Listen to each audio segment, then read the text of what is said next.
네, 잘 쉬셨습니까? 이번 시간에는 연습 문제 풀어보도록 하겠습니다.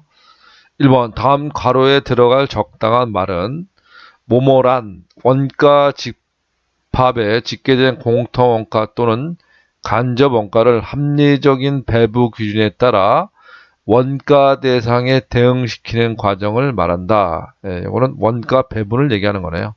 예, 그 처음에 제가 설명을 드렸죠. 그 원가 집합에 집계된 공통원가 또는 간접 원가를, 그러니까 요거 뭐 제조간접비 생각하시라고 그랬잖아요. 그거를 합리적 배분 기준에 따라서 원가 대상 제품이라고 생각하시면 되고요.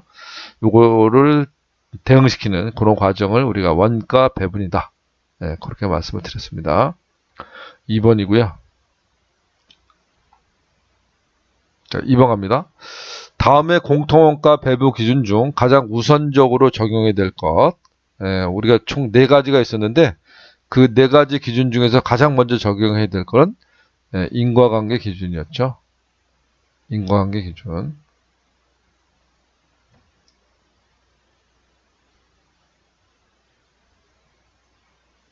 1번입니다. 그래서 인과관계 기준을 적용할 수 없을 때는 나머지 3가지 중에 적당한 거를 적용하면 되겠습니다. 3번, 다음 중 공장의 임차료를 각 제품 제조 원가에 배부하는 가장 적합한 배부 방법은. 자, 임차료 같은 경우는 뭐가 가장 적합하겠어요? 면적이 가장 적합하겠죠. 자, 면적 비율로 안분하는 게 가장 합리적일 겁니다. 그래서 1번이 되겠죠. 4번, 다른 거 한번 볼까요? 뭐 이렇게 수선 비용 같은 경우는 뭘로 하면 된다고 그랬죠? 이거 외우는 거 아니랬죠? 생각하시는 거랬어요. 수선 횟수 또는 그 수선 시간, 그런 걸로 배분하면 합리적일 거고요.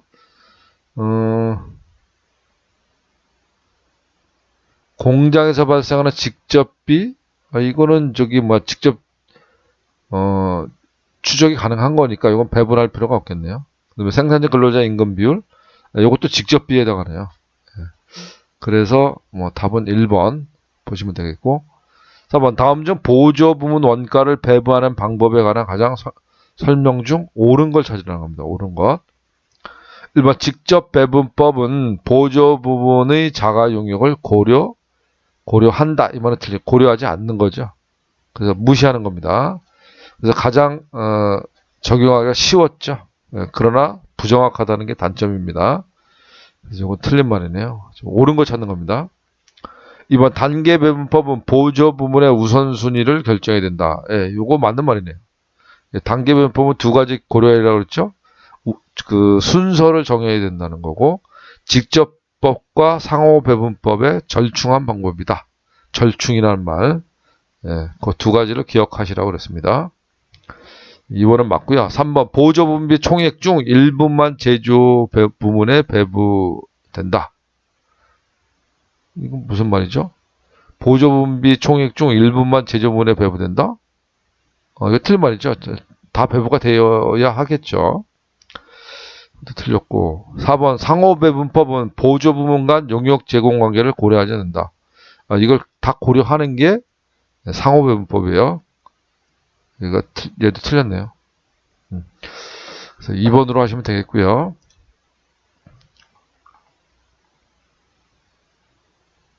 자, 5번. 다음 중 분비 배분법의 설명으로 틀린 거를 찾으래요. 1번, 단계 배분법은 보조부문 간 용역 제공을 일부만 고려하는 거는 무슨 방법이었죠? 단계 배분법이었어요. 단계 배분법.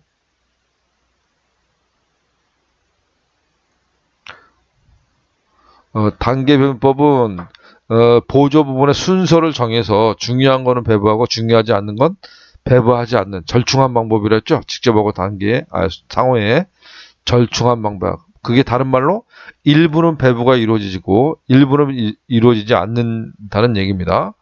그래서 다시 한번 말씀드리면 직접법은 완전히 무시. 그러니까 하나도 인식하지 않는 거고, 단계 배분법은 일부를 인식하는 거고, 상호배분법은 완전히 인식하는 그런 차이가 있었습니다. 자, 2번, 직접 배분법은 보조 부분 상호 간에 주고받는 용역의 정도를 고려하지 않는다.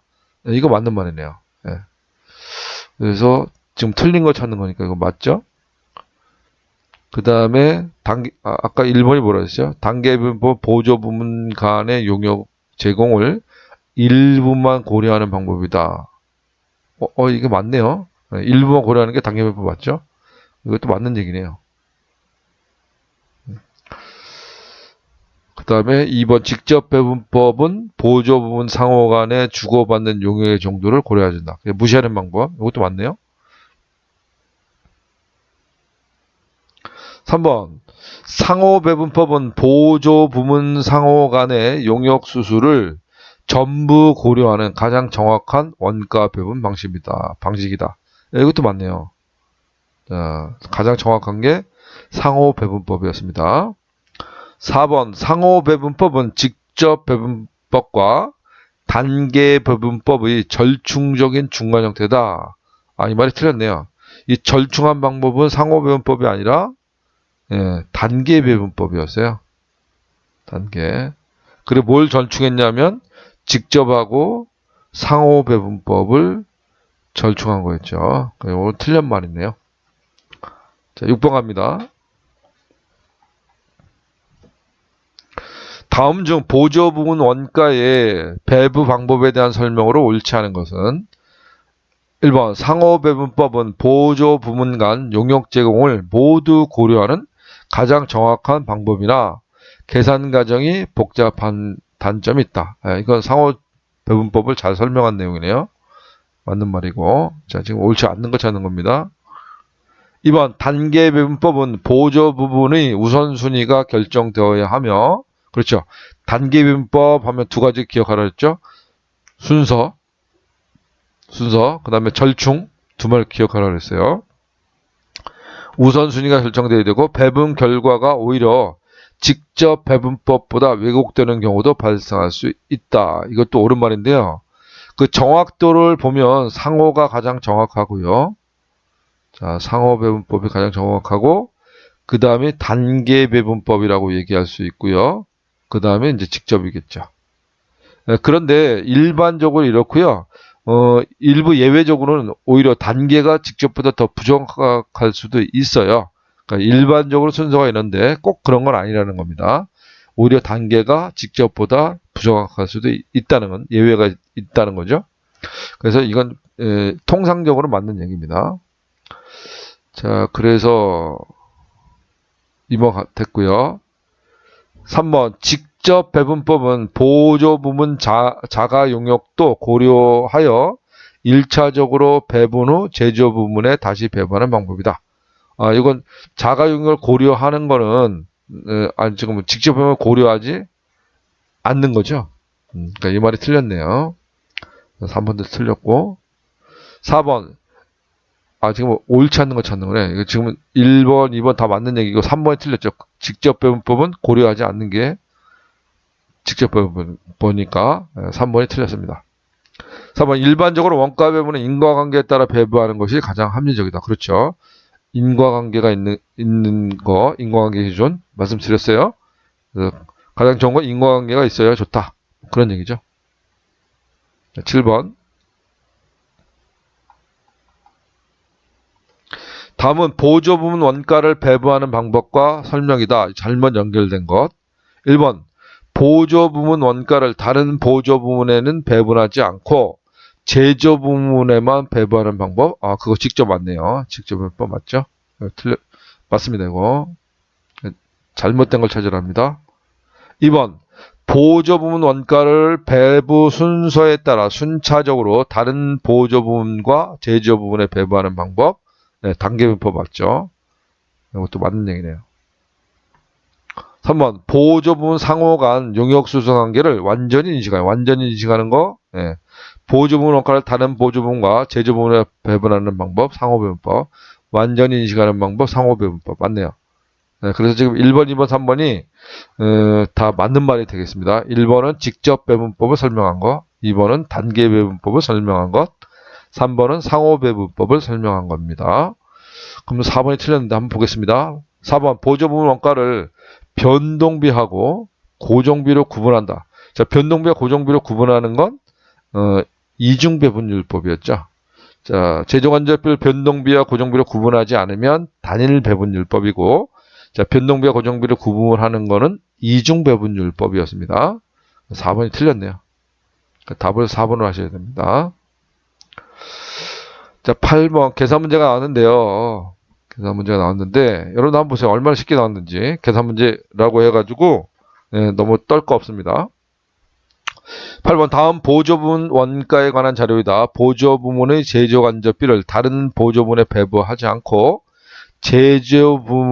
제조부문에만 직접 배부할 수 있는 직접 배분법을 얘기하는 거네요. 배부할 경우 수선 부분에서 조립 부분으로 배부될 때 제조간접비는 얼마냐. 그러니까 수선에서 조립으로 보낼 때 그 금액은 얼마냐 이런 얘기죠. 제조간접비. 그럼 수선 부분이 보낼 금액은 8만 원이에요. 이거를 어디로 보낸다고요? 조립 부분에 보내는 거. 자, 이걸 계산하라는 겁니다. 지금 보조 부분을 보니까 수선 부분이 관리 부분에 20% 줬는데, 자, 직접 배분법 이거 다 무시하는 거죠? 다 무시하는 겁니다. 그리고 바로 제조 부분만 제공을 하는데, 그냥 요것만 물어보세요. 단순하게. 수선 부분 요 8만 원을 조립 부분에 보낼 때 얼마냐 이런 얘기죠. 그냥 눈으로 봐도 딱 답이 나와야 돼요. 왜냐면 여기 보조분께 주고받는 건 무시하는 게 직접 배분법이니까 반반씩 제공했잖아요. 그럼 여기는 뭐 4만 원이겠죠. 여기 4만 원, 여기도 4만 원. 그래서 답이 3번입니다. 뭐 굳이 계산을 한다면 이렇게 되는 거죠. 총 8만 원을 갖다 놓고 전체 여기는 무시하니까 보조는 무시하니까 전체 80% 중에 전체 80% 중에 지금 조립을 물어왔죠. 조립이 40%입니다. 그러니까 반이니까 4만 원 되는 거죠. 네. 엄청 쉽죠? 자, 그래서 계산 문제라고 꼭 떨 필요는 없다. 그런 얘기입니다. 9번 가겠습니다. 주 한울문은 요거는 단계 배분법이네요. 단계 배분법. 법을 이용하여 보조 부문 제조 간접비를 제조 부문에 배부하고자 한다. 각 부문별 원가 발생과 보조 부문의 용역 공급이 다음과 같을 경우 수선 부분에서 절단 부분으로 배부될 제조 간접비는 얼마냐. 지금 여기는 조심할 게 왼쪽이 제조 부분이고요. 오른쪽이 보조 부분입니다. 그러니까 엉뚱하게 계산하시면 안 되겠어요. 자, 그리고 뭘 물어봤냐면 수선 부분에서 자, 여기 수선 부분에서 어디로 보낸 거? 절단 부분에 보낸 거를 구하랍니다. 그리고 어디를 먼저 배부했냐면 전력 부분부터 배부한다고 가정을 한대요. 자, 그러면 보시면 자, 전력이 지금 배부할 금액이 20만 원이죠? 자, 요 20만 원인데 자, 요거를 어떻게 배부합니까? 전력 부분이 수선 부분에 100 주고요. 조립에 300 주고 절단에 100을 줬습니다. 자, 그러면 요거 20만 원을 여기만 계산해 보세요. 지금 수선 부분은 자기 자신한테 발생한 게 36만 원이고 전력을 먼저 배부했으니까 전력에서 배부한 그 금액을 합쳐서 배부를 해야죠. 자, 이해되십니까? 자, 그럼 요거 36만 원에다가 전력 부분에서 받은 금액을 합쳐야 되는데 자, 그게 얼마인지 한번 계산해 볼게요. 지금 20만 원 중에 저기 지금 제공 비율이요. 조립에 300, 조립에 300, 절단에 100, 그다음에 수선에 100 이렇게 줬어요. 그럼 총 500을 준 거죠. 그 중에 100을 수선해 준 겁니다. 그럼 20만 원 중에 이 수선 부분에 제공한 금액은 이렇게 계산할 수 있겠네요. 자, 20만 원 곱하기 총 제공한 거는 500입니다. 전체가 500이고 지금 수선해 준 게 100이에요. 100.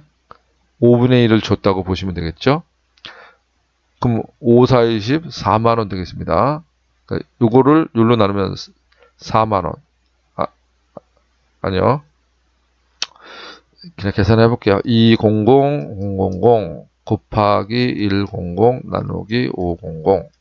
네, 4만 원 나오네요. 그러니까 얘를 나눠서 20만 원을 500원 나누고 요 100을 곱해도 똑같죠. 그래서 여기가 4만 원 나온 겁니다. 자, 그러면 지금 수선 부분이 자기 자신이 지금 36만 원이고 또 다른 보조 부분인 전력 부분에서 배부받은 게 4만 원이죠. 그럼 이걸 합치면 얼마가 된다? 40만 원이 되는 겁니다. 요 40만 원을 배부하면 되겠죠. 그럼 40만 원을 수선 부분은 지금 어딜 물어봤냐면 절단 부분에 배부될 금액이 얼마냐? 그럼 절단이 여기잖아요. 절단이 여기에요. 그럼 전체 수선은 조립에 10, 절단에 40, 그 다음에 전력에 50을 줬는데 자, 한 번 배부한 데는 다시 배부하지 않잖아요. 네, 그러니까 여기는 무시하셔야 됩니다. 그리고 제조 부분만 제공하면 됩니다. 자, 그러면 총 배부할 거는 40만 원이고 요 위에다 쓸게요. 40만 원이고 곱하기 자, 지금 제조 부분에 제공한 건 총 50이죠? 자, 50 중에 절단 부분에 40을 줬어요. 그럼 여기 40. 네, 그러면 얼마가 됩니까?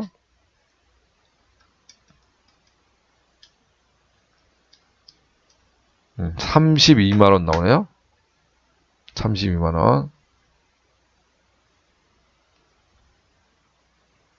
그래서 수선 부분에서 총 배부할 금액은 총 40만 원이었고 그 중에 절단 부분에 50분의 40을 줬으니까 예, 이게 32만 원이 나오네요.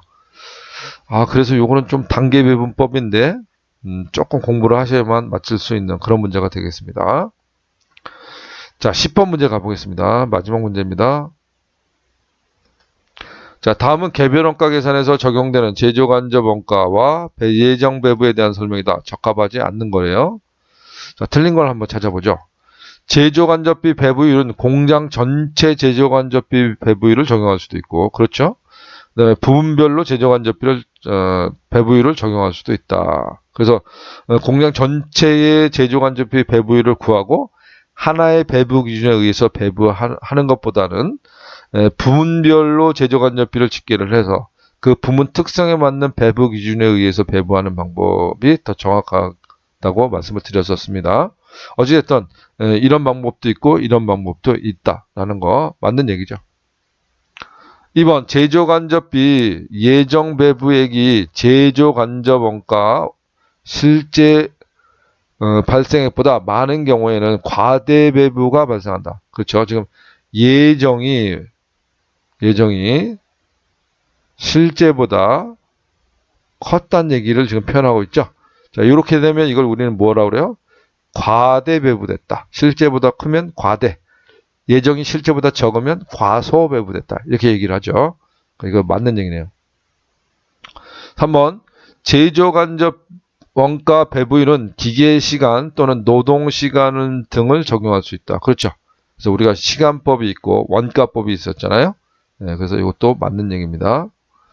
4번 재료 원가는 직접 재료 원가이므로 제조 간접 원가를 구성하지 않는다. 네, 재료비는요. 자, 재료비는 직접 재료비도 있고요. 뭐도 있어요. 네, 간접 재료비도 있어요. 네. 이 간접 재료비는 어디에 속한다고요? 네, 제조 간접비에 속한다고 그랬죠. 네, 그래서 이 말은 틀린 말이네요. 자, 재료비는 직접 재료비도 있고 간접 재료비도 있습니다.